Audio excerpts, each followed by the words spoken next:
Hello, and this is the You'll Never Talk Alone podcast, brought to you by myself, Damon, Lew, and a very, very special guest beneath us, who is Lewis Brown, Manchester City fan, for basically a season so far. We've got Man City coming up on Saturday, the title rivals already facing a showdown just after the international break. The perfect game for Liverpool after the international break at R12 kickoff. We do love those kickoffs. We seem to have them every single time, but this time, it's certainly a game to not I won't say worried about, but definitely a game to pick your ears up a little bit about. Lewis, first of all, mate, how are you personally before we get into the football? Yeah, I'm all good, man. Just rushed back to the gym to get on this podcast.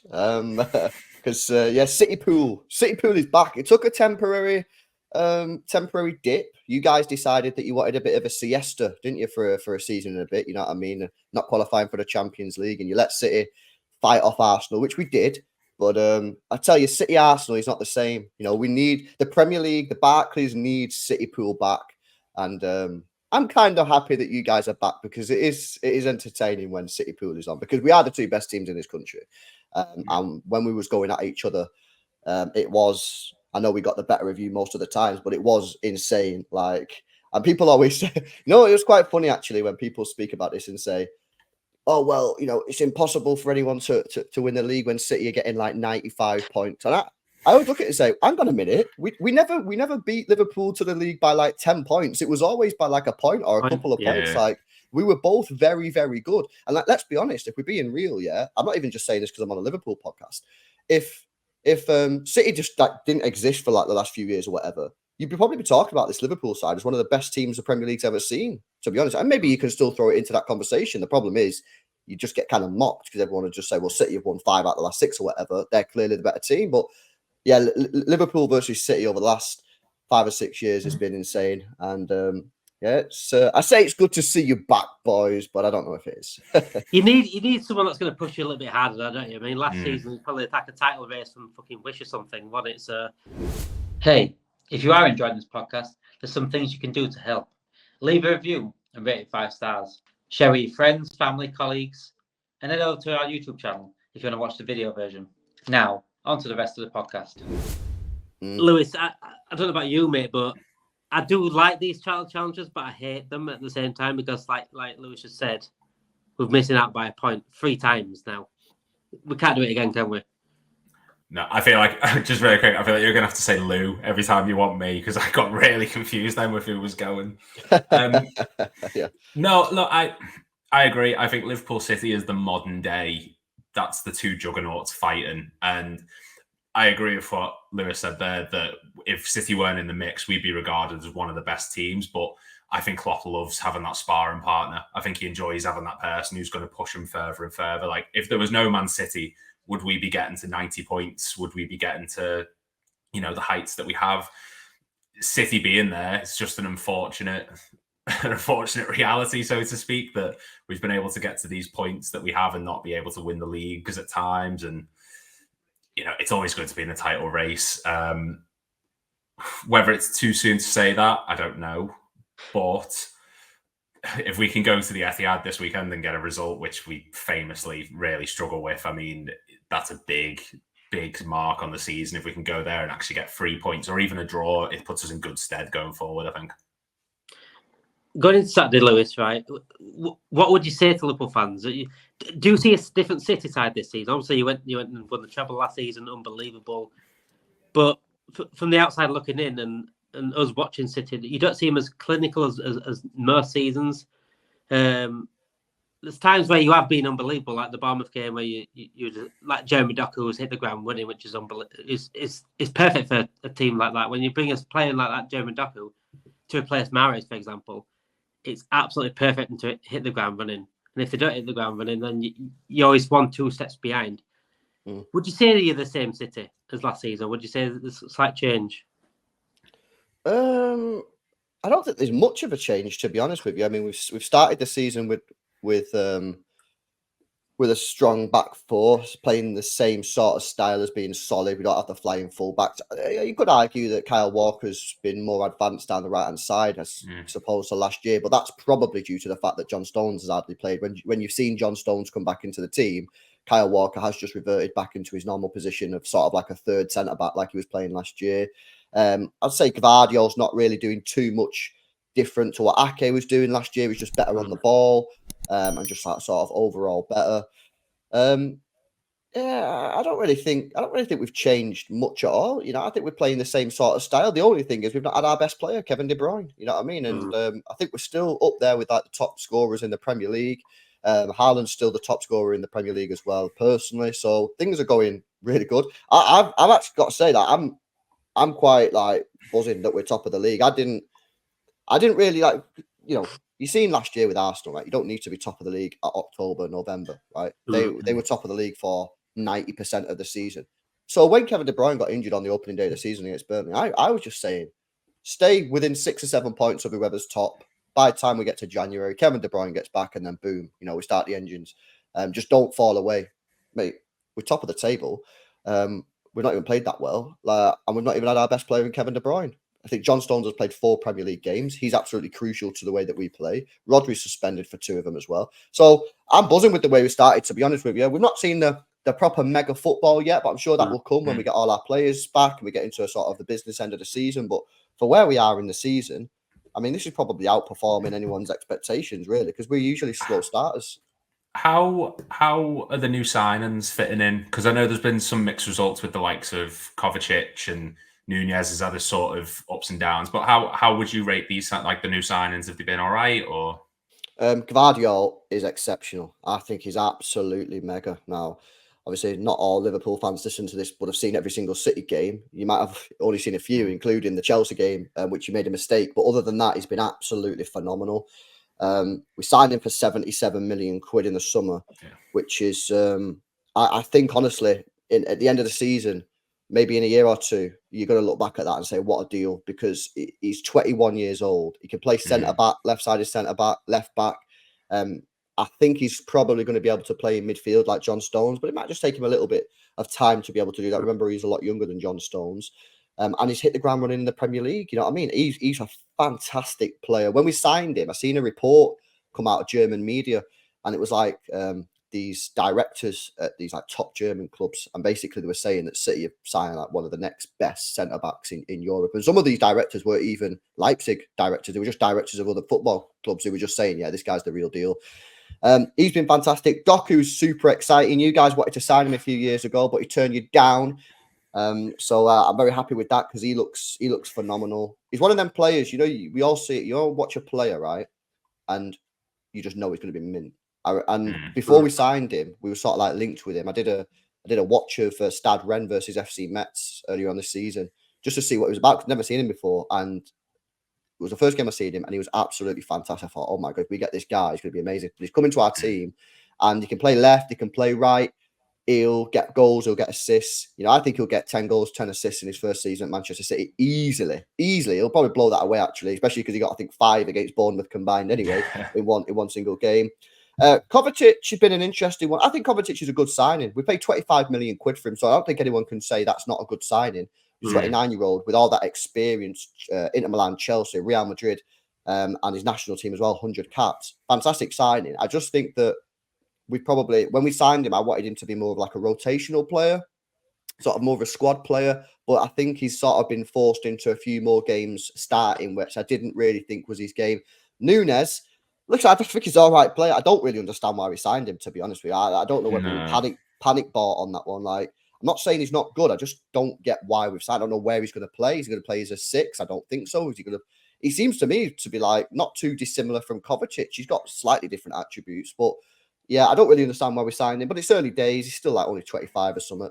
And again, we didn't massively overpay, 50 million. So if it doesn't work out, we'll get our money back. That's the sort of that's why it's kind of good to buy players in these price ranges. I think we bought Calvin Phillips. He's been an absolute disaster, but we're probably going to get our money back on him because we paid 40 million for him, and he's English. Are you?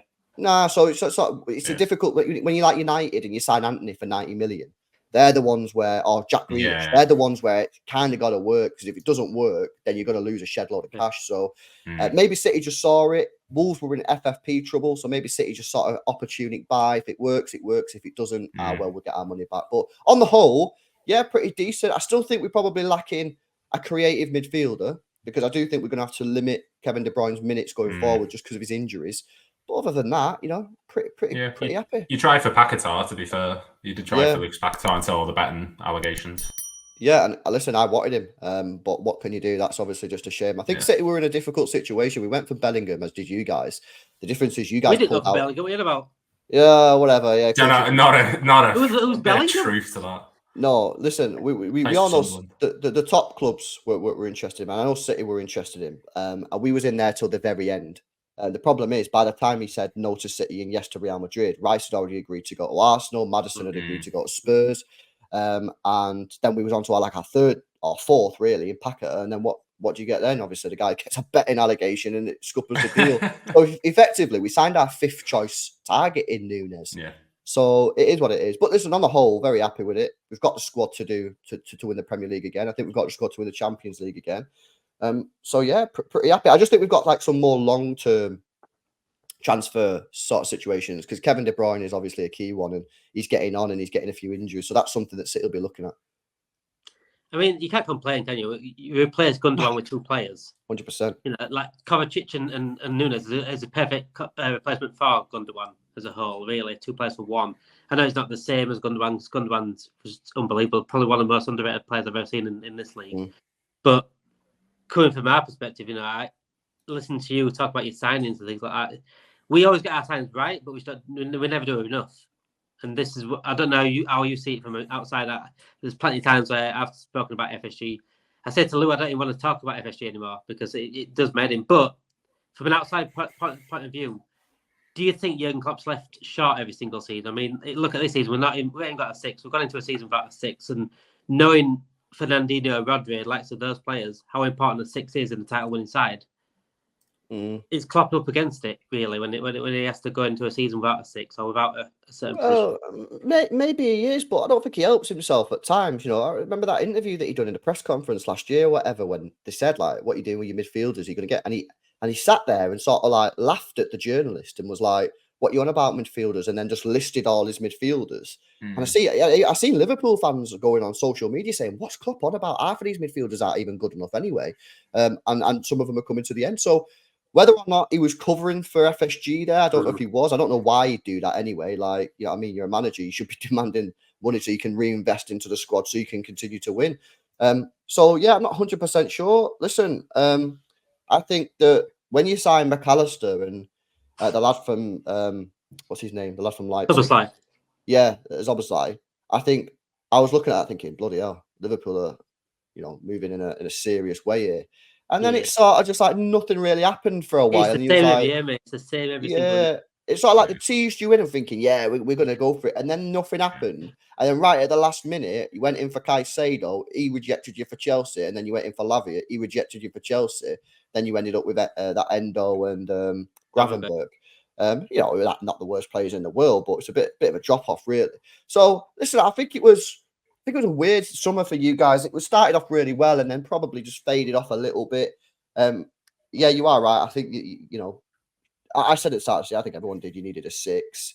At the moment, obviously, I think your midfield's coping. I just think over the course of a 38-game season, I just don't know if you're going to quite have enough without that defensive midfielder, which is why, I don't know what's going on, but if Liverpool don't go out and spend money in January, I'd be very surprised because they're not. You're not a million. I mean, some might say you're there. You could win the league with this squad anyway. I don't necessarily disagree, but if I was a Liverpool fan and you don't spend, I'm not asking you to spend a lot of money either. I can't spend 50 million on a DM or someone. You don't have to be a mega. Just have to be someone who can play that role and play it competently. For 40, 50 million quid, that sets you up. Because if you remember Arsenal last year, that's probably where they failed. They went into the transfer market. And they got Trossard and I think Jorginho and Kivior. Trossard was a good one, but Jorginho and Kivior. And I remember February the 1st, I was sitting there thinking, we'll catch these. They've not done enough in January. So from not obviously City point of view, I don't want you to sign anyone, but it'd be interesting to see if Liverpool do go into the market in January just to strengthen things. We said it, thought we, Lew, that how important that January transfer window is.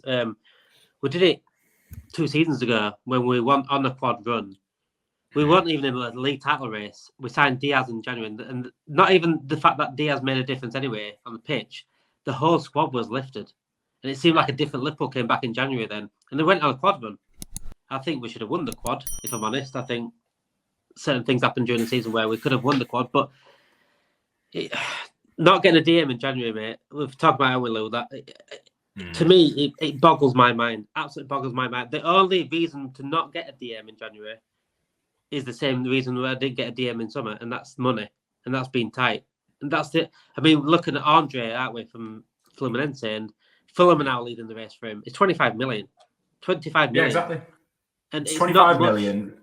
It's 25 million, 30 million for a CDM who he fits the FSG model. He's 22. He's only going to go up in value because let's face it, the way he plays is exactly the way we play.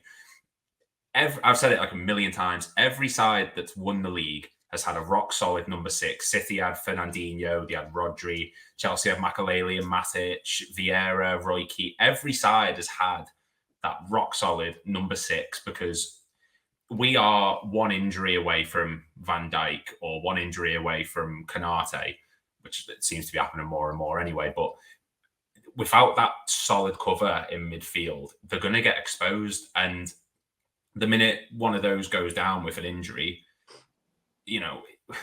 yes, everyone's going, well, we've got the best defence in the league, joint best defence, we're doing really well in that department. But that's because we've got arguably the best centre-back in the world covering us, the best goalkeeper in the world, stopping shots left, right and centre.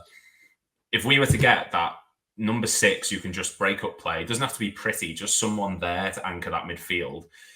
We'd be, like Lewis said, we could go on and win this league. It's there for the taking, and we just need that little bit of extra investment in that area of the pitch to not complete the team, but it would be, we'd be close enough to it that there's nothing that can really stop us. City, Rodri is, in my opinion, the most important player in that team. We saw what he's like without him. Someone like that would just be ideal. And the fact that we might go out of the January window without signing anyone for that area, and people can talk about Thiago, he never plays, what's the point? Bajtic isn't quite there yet. It just needs addressing because Endo isn't really the answer either at the moment. Perfect world then, Lewis. Perfect world. Liverpool don't buy a 6 on January. Are Liverpool the title contenders behind you, or do you look at likes of Arsenal, Tottenham? Not Tottenham. I would look at I don't know, man. I flip-flopped on this all season, man, because at the start of the season, I'll tell you what I said at the start of the season. Start of the season, before ball was kicked, said Liverpool. I said Liverpool, yeah. But then I flip-flopped back to Arsenal, and then I've come back to Liverpool. Right now, I'm with Liverpool, just because the midfield and defence is performing better than I thought it was. And that was the only real thing that was stopping me from saying Liverpool. I still think that you are a couple of players short. And I think that your attack is... you're still heavily reliant on your attack, and that sounds stupid, but I think that, I know Van Dijk's playing well, and your midfield's probably what's the word? Exceeding your expectations. But I still think you're heavily reliant on your attack. For example, I know you had 10 men, but the Newcastle game, you got battered in that game. Yeah, Darwin Núñez comes on and just wins you the game out of nothing. An absolute robbery. It was incredible to watch. But I think that will happen as the season goes on. But the thing is, as we all know, we all watch football long enough, that won't happen every single game. And there will be other games where I think that maybe your attack just misfires. Salah has an off day. Núñez has an off day. Mate. Luton game. That's what exactly. Yeah. Well, that perfect example. The Luton game. Darwin Núñez misses a shot from 2 yards out. That's a perfect example. And I just think that that's the only thing for me. But with Arsenal, I'm still yet to be convinced. I think they look worse than last season. The Arsenal fans are putting they're putting it down to they've not had the players. I don't think it's the players. I think it's a sort of stylistic issue. I watched them play. I think he's scared. Yeah, he looks like he doesn't want to concede. Yeah, I agree. But in doing that, I think he's took away their main threat. I mean, every time they went forward last year, you thought they were going to score. Saka, Martinelli, whoever was in that forward line thought, if they're going to score, they're going to score. I watched them get the ball to go forward against anyone. That was thinking, they have no ideas. They lack ideas. And yes, they're more controlled. This is the buzzword at the moment around the Emirates. We've got more control over the games. But, I mean, maybe you are. They're controlling Wenger days. They used to pass it down box for ages. Yeah, I just don't think that they look as dangerous. So I don't know, man. I don't think there's a million. Listen, I think City will win the league. I think we'll win the league by about, I've said 6 to 9 points, which sounds a lot, but actually it's 3 games. You know what I mean? 9. That's not a lot really when you think about it. And at the lower end, 6. You know, that's two wins. That's not actually a lot. I don't think there's going to be a lot between you and Arsenal at all. And actually, I was quite surprised at how serious you guys are taking the Europa League. I know the last game you kind of we've got to make. We've already said that we're missing 6, and it's a 38 game season, like you said. So yeah, but it's interesting because I've asked a lot of United fans. A lot of United fans don't care. I know they're not in it yet. They might go in it, but a lot of United fans are like, "No, I don't want to win it. Don't want to win it." Which is interesting because you've won more Champions Leagues than them. So I think it's denial that. Yeah, I think United it's delusion. It's delusion. In a sense, they're being too stubborn because they can't accept that they are a Europa League team at the moment. At that level. So they don't want to. What are you guys just like firm in it? You're just like, fuck it, we're in it. We might as well win it. That's what it is. We've always, that's what it is. We just want to win. Fair enough, yeah. And it is. I know we should get top 5 anyway. Our top 5 it might be the season, but it's still a backup to getting in Champions League as well. But we should be winning that Europa League, and I think we should take it seriously because at the end of the day we're stacking up the trophies then for Jurgen Klopp. Jurgen Klopp's not leaving. He's leaving in 2 years. Right now he is. He still might sign a new contract, but he's not going to be here forever. And he's won 1 trophy of each, apart from the Europa League, and that's not good for his legacy. To me, when he talk about the best managers in Premier League history, Alex Ferguson, Pep, Jose Mourinho, Wenger, people put trophy halls out there, and Klopp ain't going to be in those conversations. Undeservedly not those conversations. He should be. In terms of it's a difficult one, isn't it? Because it is a difficult one with Klopp because he's obviously the best, second best. I think he's the second best manager in the league. You nearly admitted it there. It's because Gary Neville and Jamie Carragher are telling everyone every day on Sky Sports News that he's the best. But yeah, no, I hear what you're saying. I try not to. But listen, I think it's just a bit of a timing issue for Klopp. Like I said at the start, if Klopp and Liverpool would have been in this situation when we had Mancini or Pellegrini, then Liverpool's team would have probably been classed as one of the best, if not the best, Premier League team of all time. As it stands, it's not. It's City are sort of taking that sort of reign. Champions League is the only one really, because I think you've been in 3 finals and won 1. Is that right? Under Klopp. So that's the only one really where I know you play Real Madrid. It's difficult, isn't it? But like that's the only one really that he had any sort of opportunity to sort of change in terms of a game. But listen, 1 Champions League and a Premier League is still not bad, is it? You know what I mean? It's still better than most. It's decent, isn't it? Well, you'd have taken that as a City fan back in the day, but of course you would, bro. I mean, we're built on success. This club's built on success. We went from having Benteke and Balotelli in that front line to winning the Champions League. So I'm, no complaints for me. It's like with the transfer window, like Lew said, we've been given a little teaser. We need more. You know what I'm saying? 1 Champions League, 1 Premier League is like a little teaser for a club like Liverpool, really. And the transfer window, again, we were always left short. And I think if Klopp leaves on this, it is what if, what if we did win a bit more for him? And I think it is, I won't say underachieving, but I think you can label it. With the players we've had and the manager we've had, I think 1 Premier League, 1 Champions League could be seen as underachieving by some.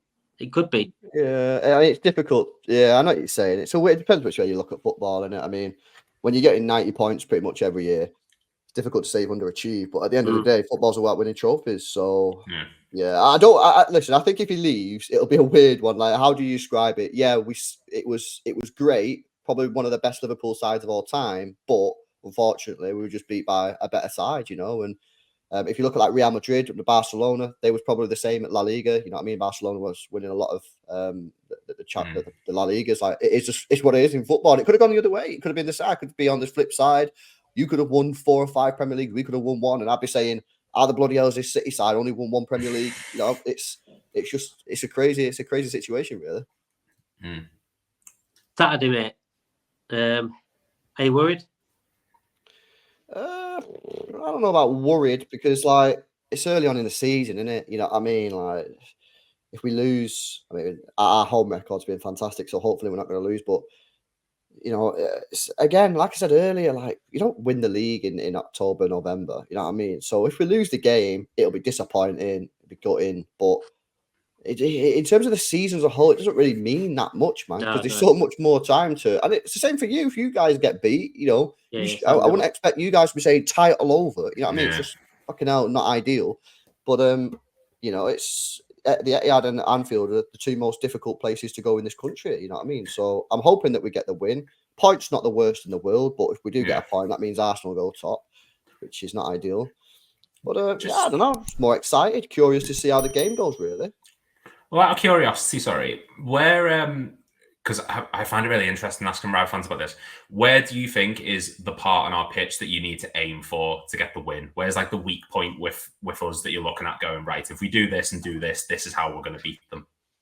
I don't know. I don't know if there's a specific location of the pitch I'd target, but I don't know. I'd like us to move the ball quickly around the midfield. I think that'll be good with like Rodri's obviously there available. Alvarez, I'd imagine, will be there with Bernardo Silva. So there's a lot of energy and a lot of fast players in there. So I'd like us to move that ball quickly in the midfield to try and bypass your midfield. Obviously, Robertson's out with that injury in it. So I think you're going to have Simicast maybe at left back.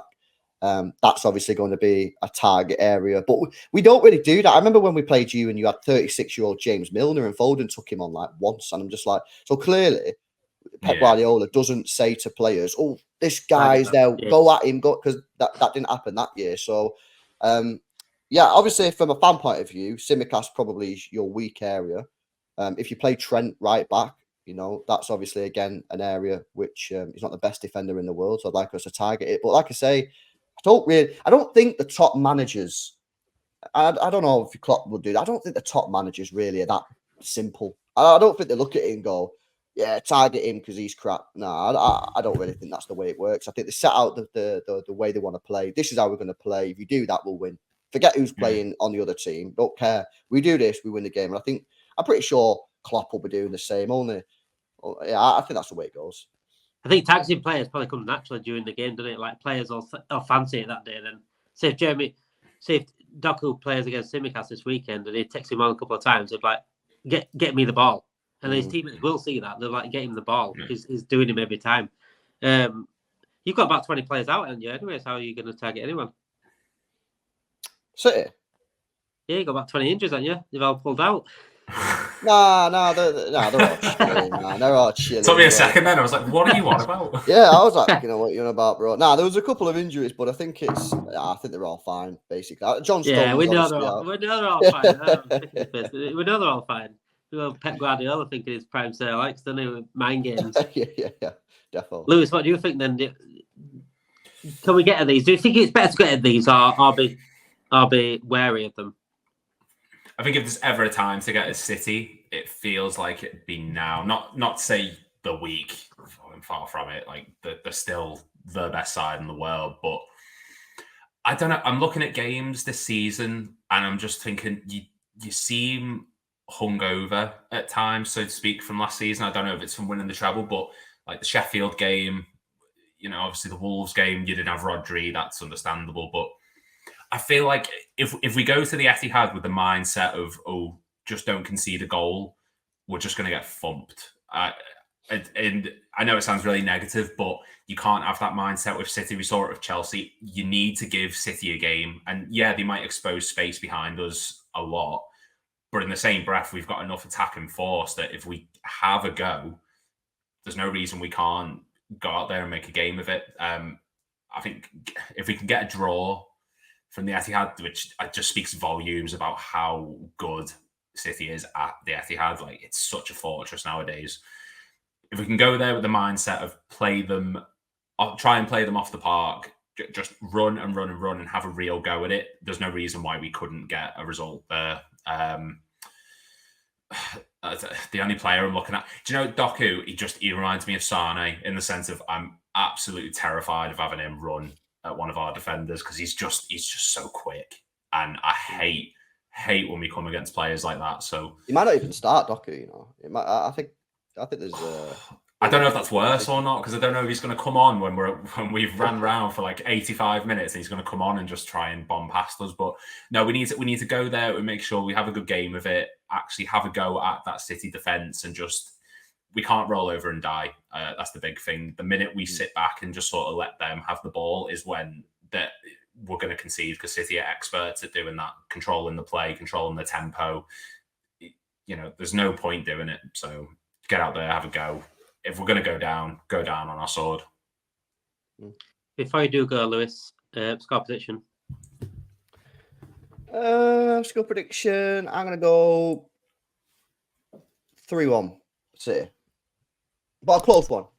You know, like a 2-1 up, and then you guys, you guys are pushing late on. We get like a counter-attacking goal. I think 2-1 late on. Yeah, I think 3-1, but a close I think game. When you said about Doku possibly on the bench, I think it'd be a big mistake playing Doku on the bench because almost with Tsimikas playing at the moment, he's playing terrible. And I think you need to hit it when he's hurt and when he's not playing good, because there's still good ability in Tsimikas because he was brilliant when he came in first, but. Right now, I think you should go at him. If I'm honest, if I was a manager for you, and I say, look, you got to go at that player. I know, like you said, Pep worked, but I think in the game, naturally, I think it will go that way. I don't know about you, Lewis, but Lou, sorry, I think it will be. But I think this will be an end-to-end sort of game. I think the lack of 6, it just kills me every time. I can't even speak. I'm just glad they're missing De Bruyne, because if we didn't have a 6 with De Bruyne out there, I'm not saying the rest of them could do, punish us anyway, but with De Bruyne there as well, picking up the pockets, it would be. Yeah. It could have been an embarrassment, if I'm honest. I'm being honest right now. I wouldn't be surprised if De Bruyne was back from injury. Won't lie. He'll just miraculously come back somehow. Like the rest of them. Like the rest of them. I think it will be end to end. I think we can. I always believe that we can win any game, but these are the games that back in like 20 years ago you take a draw in. I know these days you've got to get as many points. Like, you wouldn't have took a draw against City 20 years ago, bro. I'll tell you that now. Oh, I meant these sort of games. Definitely. You want these sort of games 20 years ago. No, 2-0 would have been a poor result at City 20 years ago. But yeah, I do think we could nick it, if I'm honest. But I'm going to go 2-2, me. What about you, Lou? Yeah, I'm saying the same. And I hate playing City. I absolutely hate playing Man City. It's something about it. It's just, I don't even know. 2-2 I think. I sort of feel like it's going to be one of us is going to get the last minute equaliser. It's either going to be City, like Lewis said, on the counter attack, or I can't cope with it's going to be some sort of.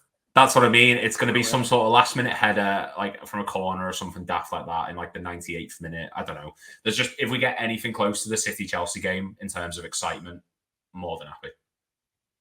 Fantastic, mate. Thank you, and thank you, Lou, for coming on. I know you, Lewis. Sorry, thank you for coming on. I know you're going on to a different podcast now, or a different stream, whatever you're doing. But yeah, thank you for coming on, mate. And hopefully, I'll get you back on a bit longer next time if we can. I do.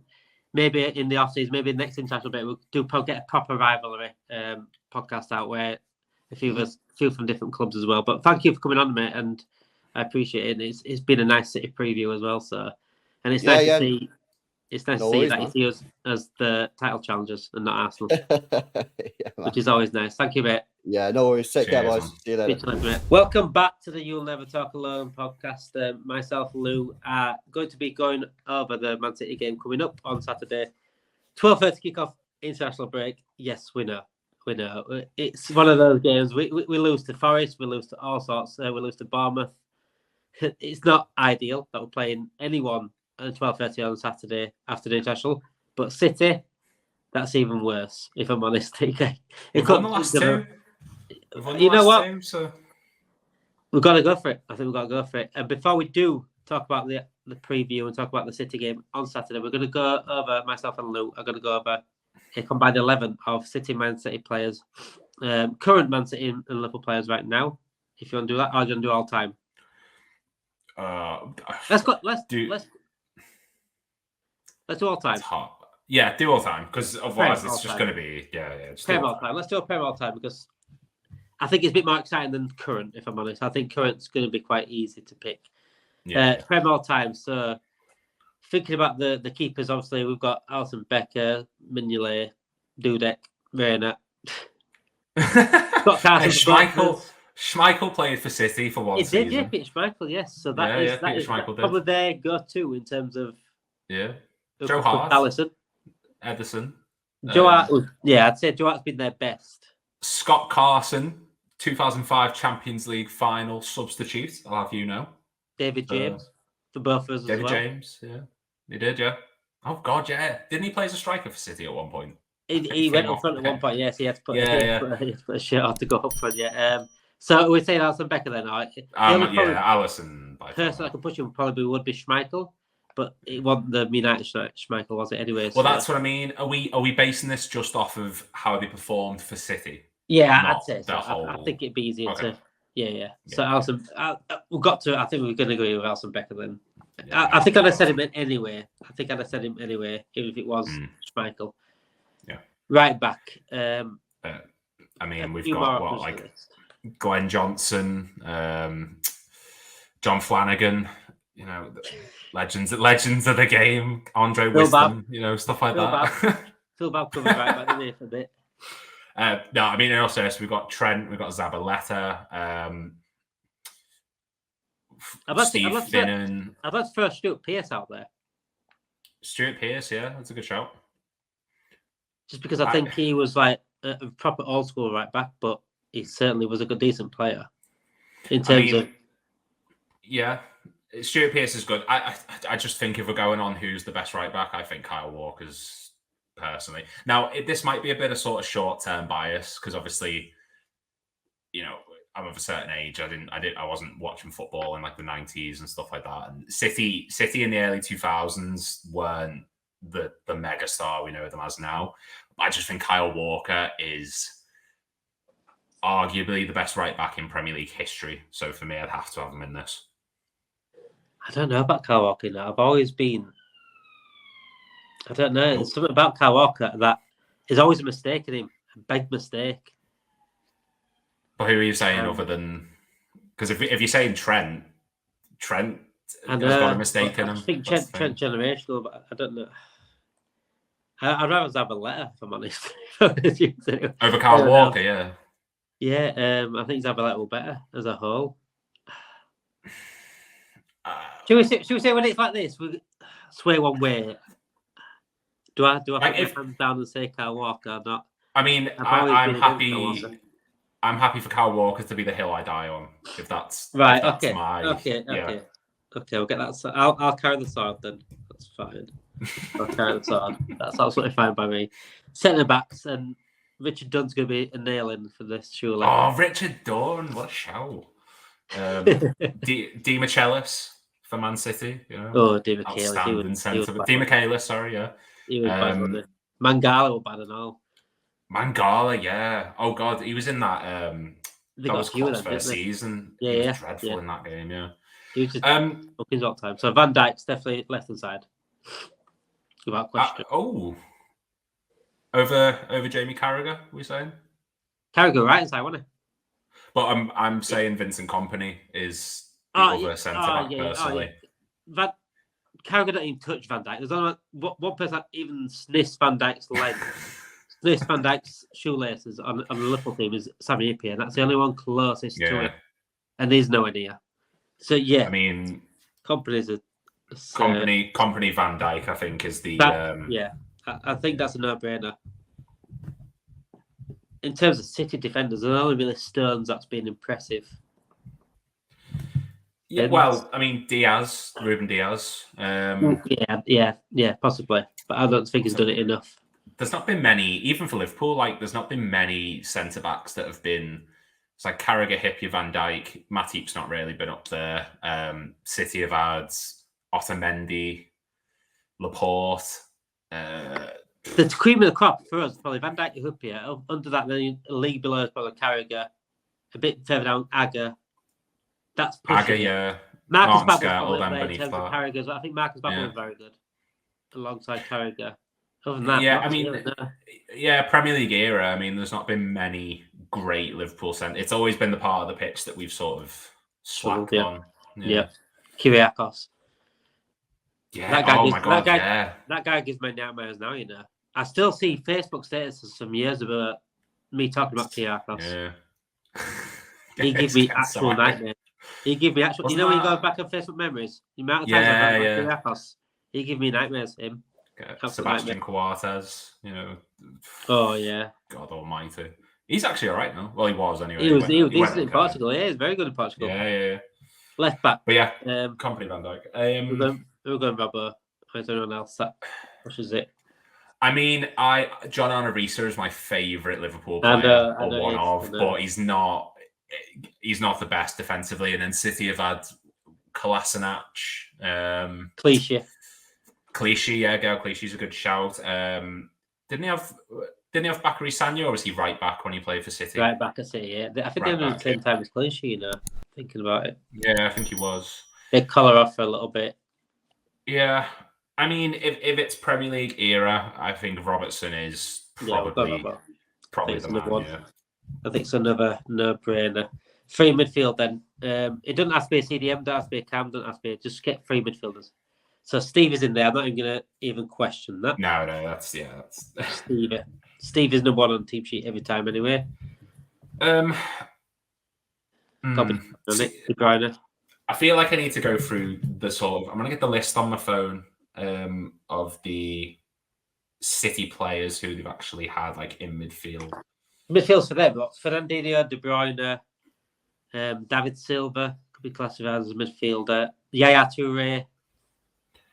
Yaya Toure needs to be in this as far as I'm concerned.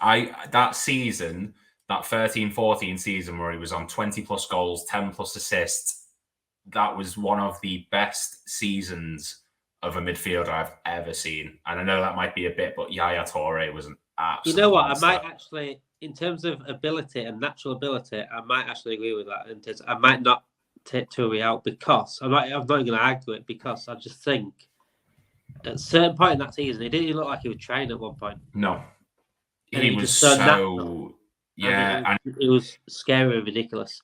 We've got some problem. He's like the best example I can think of at the moment off the top of my head of like a box-to-box midfielder in that he was so good defensively, but going forward, he just made it look effortless. Like he'd tap a ball and it'd fly in. Like yeah, it didn't in cup final. It didn't in cup. I think you can't in cup final. They did that. Sunderland, yeah. Yeah. Now we've got a problem. Gerrard, Yaya Toure. I mean, there's David Silva. Okay. So David Silva, De Bruyne. That's your City ones that are going to push it. Fernandinho, possibly. Then you got for us, Mascherano, Alonso. Even like Fab, possibly pushing, but like a prime Coutinho at Liverpool was something else as well. I think prime Coutinho at Liverpool was like pushing Ballon d'Or worthy. That's how potential he had.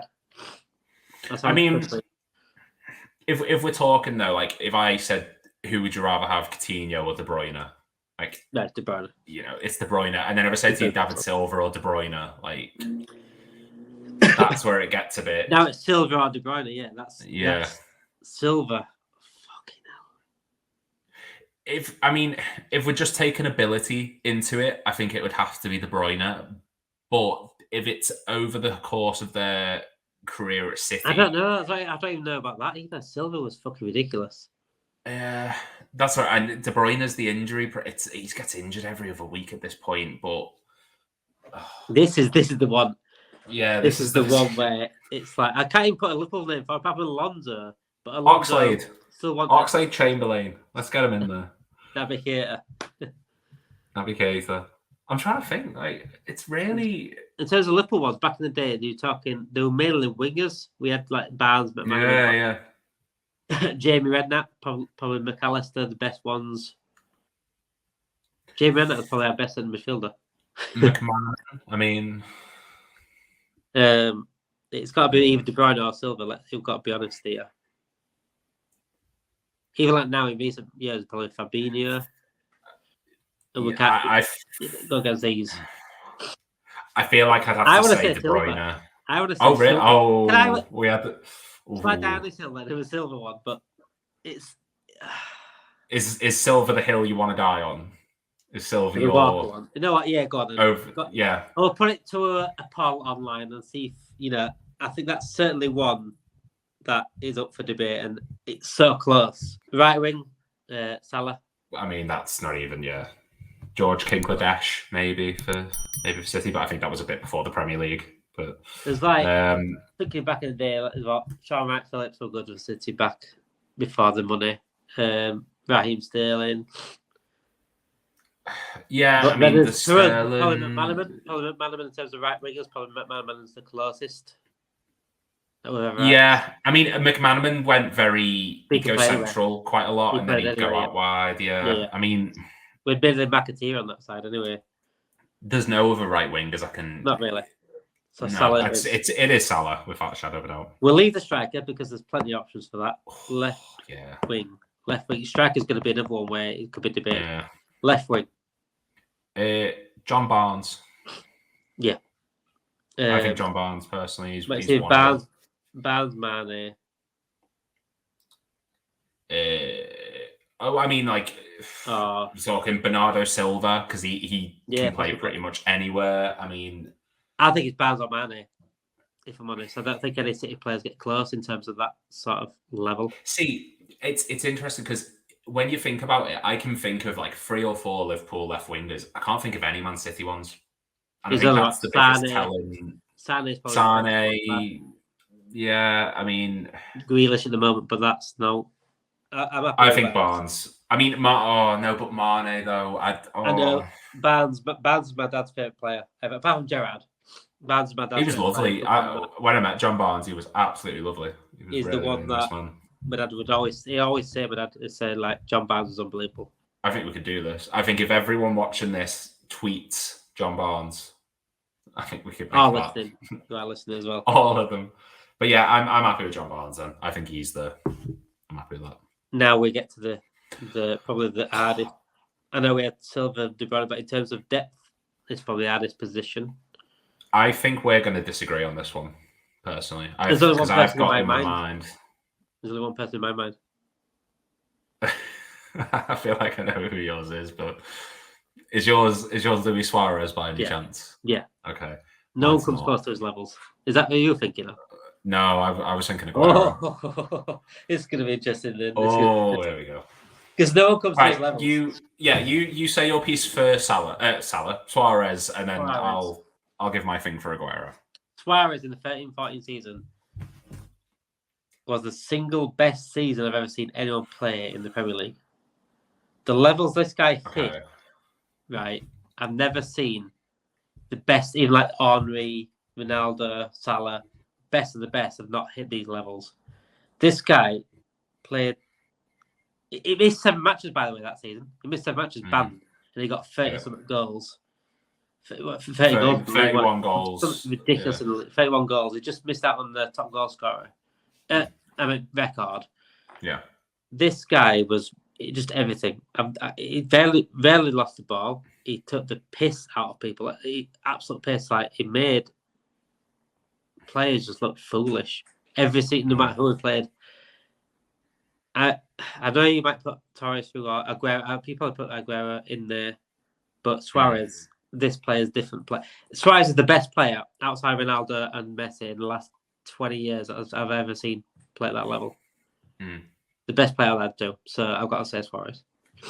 I agree. I think it was the best individual season in terms of like it's weird because whenever I think of Suarez, my first thought is, do you know the game with the Arsenal one where he hits the post? He just bounces it off the floor and levers it, and that's how good he is. He was that season. He was unreal, but like Aguero, he's got the best goals to minute ratio of any player in Premier League history. And this was with City pre-Pep. Every manager he's played under, he's been just as good, if not better. So Pep comes in, he wants rid of him. He suddenly scores 25 goals in the season. He keeps him. He's one of the highest ever goal scorers. And like if 23 goals, 12 goals, 17, 26, 24, 20, 21, 21, 16. And this is with him getting consistent injuries. Now, imagine if he wasn't injured every other week. His numbers, I think he'd be the highest goal scorer in the league over Shearer possibly. And that QPR goal as well. Like I really do. I sound like a City fan, you know. I need to watch this. But like that is the biggest moment in Premier League history. And while I think Suarez was the better player for that season and afterwards when he was at Barca, I just think the fact that Aguero was able to do it for such a long time in a magnitude of different teams with different players around him, and to be able to score the number of goals he did against the opposition he did. I think he's got like the most goals against Arsenal in history. United, he scored every time he played them. Chelsea battered them at times. We were petrified of him at one point. I hate playing him. I always remember exactly, when Rayner came rushing out and he got that impossible angle. Yeah. That's he scored things that no one should be able to. I just think Aguero, for what he did in his time in the Premier League, deserves to be regarded as one of the best strikers in Premier League history. So that's just what? As we are putting Walker against Zabaleta up to debate, Silva De Bruyne want it up to debate. Yeah. I think we should let the poll on Twitter or X, whatever it wants to be called these days. Yeah. Decide this one. Suarez or Aguero. Because for me, I think you put a very, very good case forward. But I still can't see past Suarez. And then I don't think you're going to see past Aguero. I don't know. We've already died on the hill. We can't die anymore. No, yeah. I'm sticking with Aguero, but I'm having like Vietnam flashbacks to that Suarez season. I'm like remembering little bits. Just think of Norwich. Poor John. Just thinking, my favourite ever goal was in one of those Norwich games. But I'm still going to say. My favourite ever Suarez goal was, people think the Norwich goals. My favourite ever Suarez goal was the one against Newcastle where he brought it down the shoulder. Is that the Enrique assist? No, the one against Newcastle where it was someone long ball over the top. He literally took one glance when it was still in the air. One glance, controlled it on his shoulder. Yeah. Not only did that, he had to quick go around the keeper as soon as it touched the floor, he had to get around the keeper. Yeah. That touch on the shoulder, right? I've never seen anything like that in my life. No. The fact that he glanced up at it when it was in the air, he stopped looking at it then, and he controlled it on his shoulder purposely. Yeah. When it came from fucking 50, 60 yards behind him. Control it on his shoulder. And not only that, to have the instincts to I've got to go around his keeper quickly now. I haven't done that. Yeah. Anyone player like Gas has just done that. It's like it was second nature. Yeah. It's natural instinct to take around the keeper and all that. I think that's the best goal I've seen. Lewis Suarez. Even though he scored some absolute belters against he scored against the only other thing, and this it's more of a criticism of Suarez, and it's probably unfounded, but I always felt against like the bigger teams he struggled to score sometimes. Like was it the 13-14 season, like he scored against pretty much everyone, but then he couldn't score against Man City, couldn't score against Chelsea. He struggled against United, and he scored in the second game, but it should have been offside. Like I do think he had a tendency in those bigger games to sort of maybe dip slightly, and that, it's probably unfounded and probably wrong, but I don't know. Whereas Aguero would score in like FA Cup finals and to win you the Premier League title, and he'd come up in the big moments as well, so to speak. I think Suarez had the Gerrard bug though, didn't he? Where he had to drag like a certain to a place that you shouldn't be in. He shouldn't be in a title race. That defense. That defense we had 35. We shouldn't be in title races. No. Sturridge, Coutinho, Sterling, Suarez. We shouldn't have been beating that AC Milan team in 2005, but Gerrard dragged that way. Forget Robertson. Jimmy Traore. Let's get him in this. Fuck off. There's not a chance. You know what? He played well that second half. Centre backs. He had to get shoved at centre back, didn't he? And but I always remember that own goal against Burnley he scored in the FA Cup. Oh yeah. They did a pirouette, did they? Did some sort of spin. Yeah. Yeah. No, Jimmy Traore. Was it John Arisa who scored that own goal against Chelsea? That then knock us out the Champions League in 06 or something. Carragher did. Carragher scored a goal against Champions League where he slid across. Risa might have done as well, Risa, I swear, he got one against Chelsea. He tried to head it clear, and he just ended up whacking it into the back of the net. And I think we lost that game. One of very rare chances that we did lose against. We played Chelsea quite a lot in Champions League back then, quite a lot. Yeah, we get up ahead of him, but so going before. So our team is Alisson Becker, Kyle Walker, Vincent Kompany, Virgil van Dijk, and Andy Robertson at left back. A midfield trio of Gerrard, Toure, Silva. Up front, Salah, Barnes, and it's up to you guys for Suarez or Aguero. We are going to put up 3 polls regarding this. Lew died on the hill on Kyle Walker, whilst I said possibly Zabaleta or Trent, but maybe Zabaleta, I think, was a better player altogether. I died on the David Silva hill whilst Lew was saying De Bruyne. Whilst Lew was saying Kevin De Bruyne in midfield, but I died on David Silva hill. None of us are prepared to die on this hill at the moment, as far as Aguero. I think this one, I think we should leave it to the. Well, like, we're putting it on a debate. It's going to be on a Liverpool fan channel. Which way do you think the vote's going to go? No, but we can't stand Suarez. We can't stand Suarez either. Yeah. I can't stand the prick. That's what he did for us at Champions League. Yeah, that's true. He had no respect. So I don't think anyone likes Suarez anymore, personally. So I think that might rule out the bias in terms of Liverpool, possibly. I want to say, I don't know if am I just saying that because I wanted to swear Suarez way, but yeah, you're trying to do the whole what's it, reverse psychology thing, being like, oh, no one likes Suarez. No, we all hate him. We all hate him, but we always appreciate ability and talent. Oh yeah, absolutely. So before we do leave, me and Lew, we were going to go talk about a little bit about City game on Saturday. Now we already previously talked about it in the podcast with Lew, the Man City fan who has had to leave, but we're going to talk a little bit, probably about 5 minutes with us, talk about Man City coming up on Saturday.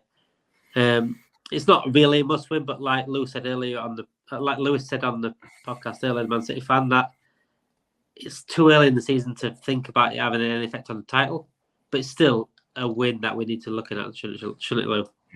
Definitely a result we need to. Look, we need to go into every game with the mindset that we're going to win, because if we don't, what's the point? Like, City, the biggest thing City have is they beat you mentally before you go into the game. I've always said that. I've always said that teams seem scared to go against them. The minute we sort of get it into our heads that, oh God, this is Man City, we could get walloped. And I said it before, we can't go there to sit back and soak up pressure and let them have the ball. We need to go there and have a go at them and make sure that if we are going down, we're going to do it swinging, because we can get... Chelsea proved it. If you have a go at them and you just show no fear and try and win every second ball and get stuck in, you can get at them, because defensively, they're not as solid as everyone likes to make out at the moment. And I think they've got a bit of a hangover from last season after winning the treble. I think we should go for it. I do. I don't think Klopp knows anything different anyway, if I'm honest. No. But not going for it, because I don't think we ain't got the defensive setup to stay back and get them on counter, because we don't have that six. If we had the six, then maybe different. It might be a little bit different. The game might sit back. We've got the pace on counter anyway, but I don't think we can sit back if it's McAllister at 6 or Endo at 6, for example. I don't think we can do that. I think we're just asking to lose if we did that. Oh yeah. I think it's a lot on performance. I've been very critical on performance this season with Liverpool. I think we haven't hit heights yet. We played amazingly yet. I think there's games where we played really well, but I think the Luton game was coming. I think the Luton result was coming. Even Lewis said it earlier, didn't he? He said, "Look, you can't keep playing like that." Yeah. And the Luton came, and we can't rely on attackers to bail us out. As a whole performance, we need to improve massively. What a better place to do it at the Etihad on Saturday, but I think it's the manner. If we do lose, it's the manner we lose. Yeah, I'm pissed off anyway, but if we lose without putting effort in, if we get embarrassed, not even just a score, like if we lose like 1-0, but it's an absolute lame effort, and we should be like 3-4 kind of thing. It wasn't in the game at all, then I'd be pissed, even 10 times more. You know what I'm saying? I'd be fuming if we lose anyway. Don't talk to me for a couple of days. But if we lose and it's piss poor, then don't talk to me for a couple of weeks. No podcast anymore. No podcast for a couple of weeks. No streams, no nothing. I might just get an AI Damon on for the streams on Thursday night, just to cover myself. But yeah, I think the Man City games are weird in the sense of like every single one's different. It like, do you know when we play Arsenal, like maybe not so much the past season or two, but like for a good few years, it'd always end like 5-3, 4, stupid high. And I feel like City is the same. Like there's never a bar in the Anfield game last season, like the 1-0. It's at least 3 goals are getting scored. Like it's an exciting game, yeah. Yeah. So it's top standard. Yeah, exactly. So if we just, I feel like it's going to be end to end. I don't think either side's going to go into this quite tentative. City have a point to prove, I feel, more than we do, because they need to show that they're not like a one and done trick pony. Like they've won everything. They need to do it again now. Whereas I feel like there's less expectation on us because of all the change we've gone through. So we're actually in a less stressful situation, I personally feel, but that might just be me. We could look into it and say we've got nothing to lose. City are favourites, but I don't like looking at it like that, because we're Liverpool Football Club. We should be looking to go and get the title. It's hard to see it that way, but I get it. But then again, I still don't get it, if that makes sense. That is, It is. It's certainly what we should be going into win every single game. You said it earlier, we should be going to looking to win every single game. And I don't care who we play. We could beat anyone at the end of the day. With the last 2 years, the best game I've ever seen us play in the last 2 years was the City game in the FA Cup semi-final. Yeah. That's the best we've ever played in the last 2 years. Yeah. We've not hit that height since. Yeah. We've not hit that. I think that's when we peaked. I think that season, that was the sort of... Obviously, I know we won the FA Cup, but we arguably shouldn't have. I think even then we peaked in terms of performance. Even the rest of the season, like the FA Cup final, were poor. That's what I mean. I think that was the peak of performance that season, and I don't think we've ever performed like that again since. Last season we were pathetic. This season we're nowhere near that sort of performance yet. Yeah, I'm struggling to think of anything that really stand comes out close to it. Yeah. Man United did last season, but the 7-0, yeah. Even then, it wasn't like the performance against City in that semi-final of the FA Cup was one of the best I've ever seen. Unbelievable. And it was going to be a different kind of pod tonight. It was going to be hopefully I want to get a few more rivals on, but due to different circumstances, I've had messages now from the Arsenal fan and Man United fan whilst I've been recording this. So, but I will get these other rivals on in previews to Man United game, hopefully, and the Arsenal game in the upcoming future, which is not going to be long away, because Man United's December. It's Arsenal December as well, I've got a feeling. I don't know why I'm thinking Arsenal. Is that January? Yes. Because we play Arsenal, and then we've got West Ham in the Carabao Cup, and then we play Chelsea, or like vice versa, something like that. So they've got those guys coming up. So I'm going to get the Man United fan and the Arsenal fan on for previews for those games, and let's have a bit more banter with the player. It was nice to have Lewis on tonight, because it's we're talking to Liverpool fans every single day. It's nice to talk to rivals sometimes and get their perspective on things as well. Get their perspective on our team, our perspective on their team, and just keep that rivalry going and the banter going. I think that's how football fans should be. That's how the vibe should be, I think, on this podcast as well. Thank you, everyone that is listening. Make sure you do like, subscribe, comment, whatever you want to do. Amazon, Apple, Google, Spotify, whatever you are on, leave a comment, leave a 5-star review if you can. If you leave a 1-star review, we said it before with Lew, tell us why. Tell us why you left a 1-star review. We do need to know. And if we do need to improve anything, what else, any guests that we want us to have us on, there are going to be some special episodes coming up soon. Me and Lew have been talking about this. There are going to be some special guests coming on in the next couple of weeks, hopefully next month or so. So keep your eyes peeled, keep your ears open, and make sure you tune into the Never Talk Alone podcast every single week if you can, on whatever audio device you are on, whether it's on YouTube or whether it's on anything audible. Thank you everyone for listening, and you'll never talk alone.